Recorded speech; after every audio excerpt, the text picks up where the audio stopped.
It starts with a message, a text sent late at night. Simple, direct, final. No, I hate him. And just 45 minutes later, she was dead. The next day, police entered an apartment in North Parramatta, Sydney. Inside, they found something they had never seen before. A crime so horrific, the remains were unrecognizable, so badly decayed, they had to be DNA tested just to confirm the identity of the victim. And the man responsible, he had already disappeared. What makes this case truly disturbing? He may have planned for this in advance. The Google search history he left behind will tell us exactly what was on his mind when he murdered his victim. She was 19, a medical student, a daughter, a sister. She had dreams of saving lives, but instead, her own was stolen. Arnima Hayat had spent her whole life working towards one goal, becoming a doctor. Her parents had sacrificed everything to give her a better future, and for a while, it seemed like she was on her way. But then, she met Meraj Zafar. If you're still here, you're part of the club, curious, thinking, and looking for answers, so why not make it official? Hit subscribe and like this video. Together, we'll uncover the stories the world tries to forget. At first, he seemed the perfect match. Charming, confident, and protective. But beneath the surface, Zafar was something else entirely. Meraj Zafar, a 20-year-old apprentice builder, had transformed himself from a skinny high school dropout into a physically imposing figure, spending hours in the gym. But this newfound strength wasn't just about fitness. It became a tool for control and intimidation. When he met 19-year-old Arnima Hayat, she was a bright, ambitious medical student with dreams of becoming a surgeon. Their relationship moved fast. What started out as flattery and affection quickly turned into manipulation and isolation. Zafar alienated her from her family, controlled where she went, and dictated who she should speak to. Friends noticed Arnima withdrawing, no longer the vibrant, outgoing girl they once knew. Her family had immediate reservations about Zafar's controlling nature, but Arnima, perhaps out of love, fear, or both, defended him. Then, in October 2021, despite her family's concerns, Arnima married Zafar in a private Islamic ceremony, excluding even her closest loved ones. From that moment on, she was trapped. Not in a marriage built on love, but one fueled with fear and control. Her once bright future started to dim. The girl who once dreamed of saving lives found herself fighting for her own. And soon, her life would take an even darker turn, one that no one saw coming. She told her friends she wanted out, that she was scared, that he had strangled her before. She sent text messages, desperate for help. On January 29, she told her friend she wanted to leave, but her friend discouraged her. "You have got no choice. You have to stay with him." Her last message was sent on January 30, 2022 at 9:10 p.m. "No, I hate him." And just 45 minutes later, she was dead. The most infuriating thing about this case is that it could have been prevented. The signs were always there, so why wasn't she saved? When police arrived at the apartment, they weren't prepared for what they found. The chemical fumes, the horrifying scene, a crime so calculated, so disturbing, they needed DNA just to confirm it was her. At first, police thought they knew what they were walking into. Oh, it's just another case of domestic violence gone bad. That's what they thought. But what they found in that apartment will stay in their memories forever. It started with a phone call. Zafar's own mother had called the police. She told them her son had been in a violent altercation with his wife, that something terrible had happened. By the time officers arrived, Zafar was gone, and Arnima, there was no sign of her. The apartment was eerily silent, except for one thing. A very strong chemical scent, and when officers stepped into the bathroom, they saw it. A bathtub filled with acid, and inside, floating in the acid, were the dissolving of Armina, of her unrecognizable, breaking down into nothing. Right away, something didn't add up. Zafar's mother had reported a fight, but why would a fight end like this? If this was an argument that got out of hand, why did Zafar flee afterwards? And then came the most disturbing detail: Zafar's purchases. CCTV footage showed Zafar buying 20 liters of hydrochloric acid. Then just hours later, he came back to the store for 80 more liters. This wasn't panic, this was preparation. And it didn't stop there. Detectives pulled Zafar's internet search history, and what they found out sent chills down their spines. Before he ever touched a bottle of acid, he had already typed in, "Can hydrochloric acid burn through skin? How many years do you get in Sydney for murder?" He wasn't just looking for a way to get rid of the body. He was trying to figure out how much time he would get if he got caught. The timeline was chilling. A slow, horrifying countdown that turned into tragedy. And the worst part, she knew. She saw it coming, and she was desperately trying to escape. 7 p.m. The final messages begin.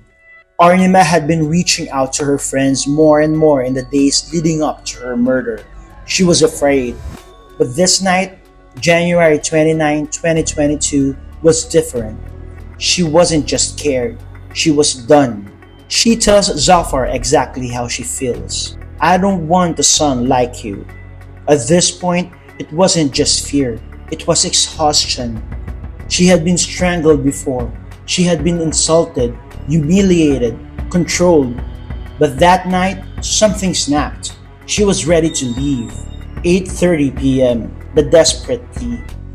Arnima reaches out to another friend. She's alone with Zafar. She says it clearly. "I have nobody except you." She was trapped, completely isolated. But her friend's response? Chillingly hopeless. "You have got no choice. You have to stay with him." And just like that, the door to escape was slammed shut. 9:10 p.m. The last words. Arnima's final message. The last thing she ever sent. "No, I hate him." Not "I'm scared," not "I need help," just pure, absolute, final hatred. And 45 minutes later, she was dead. 9:55 p.m. The moment he walks away. CCTV captures Meraj Zafar leaving the apartment, alone. By then, detectives believe Arnima was already dead. He doesn't call for help. He doesn't panic. Instead, he goes out and buys 20 liters of hydrochloric acid. Zafar wasn't just running. After the murder, he was searching international flights. His van was already packed. He had cash. He was ready to disappear. For 20 hours, police hunted him down. And finally, they found him. But when they did, he didn't fight.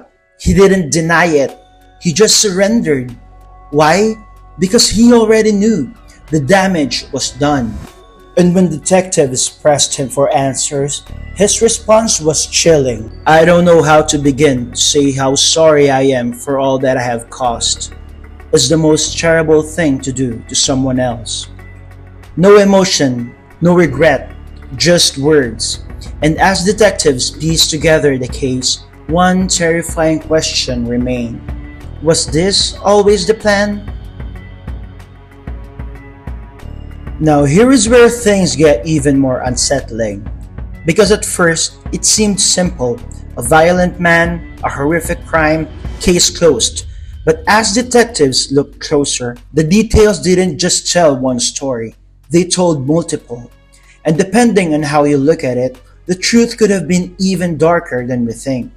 Let's break it down. Theory number 1. The sudden rage theory. At first, investigators considered the simplest explanation. An argument turned deadly, a crime of passion. Zafar had a history of controlling and violent behavior. He was known for his temper. Arnima had been terrified of him, and we know she was trying to leave.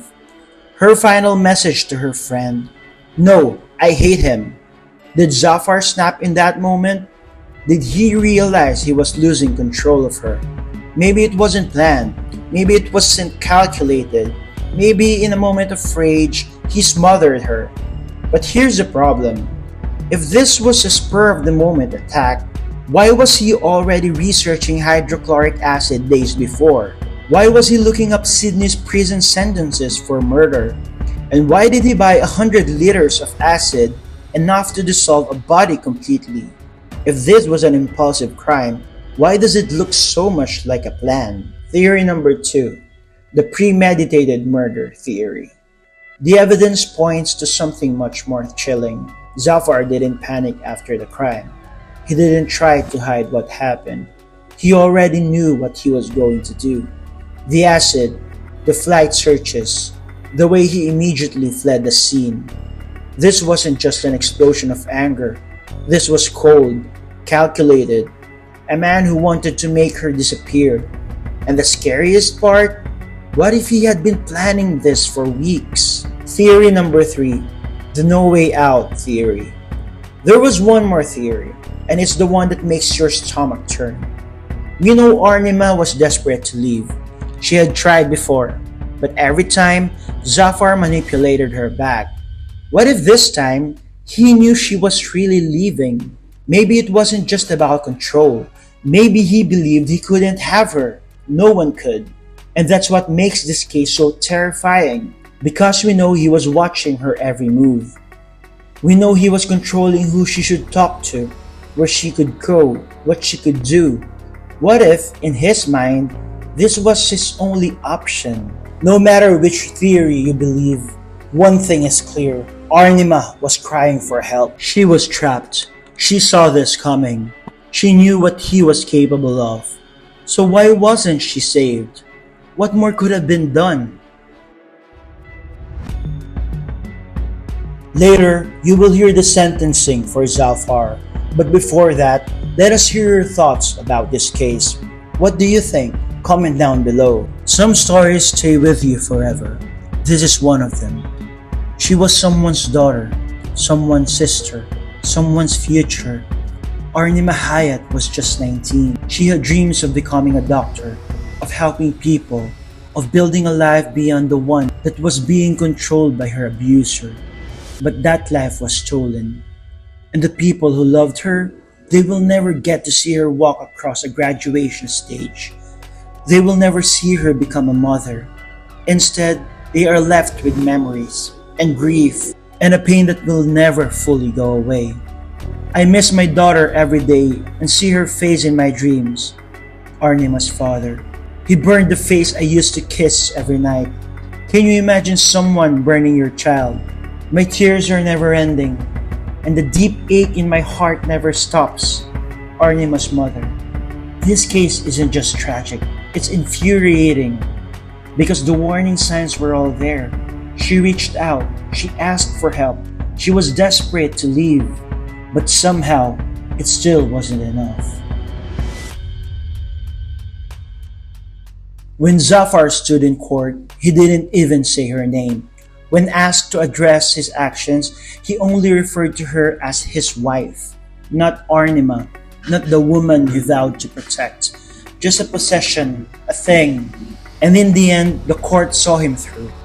Meraj Zafar was sentenced to 21 years and 6 months in prison. He will serve a minimum of 16 years before he can apply for parole. The sentence was handed down, but for Arnima's family, there will never be real justice. Because nothing, not for 21 years, not a life sentence will bring her back. And that's the part that hurts the most. Subscribe to Case Solvers Club for more cases like this. We investigate, we analyze, and we uncover the truth, one case at a time.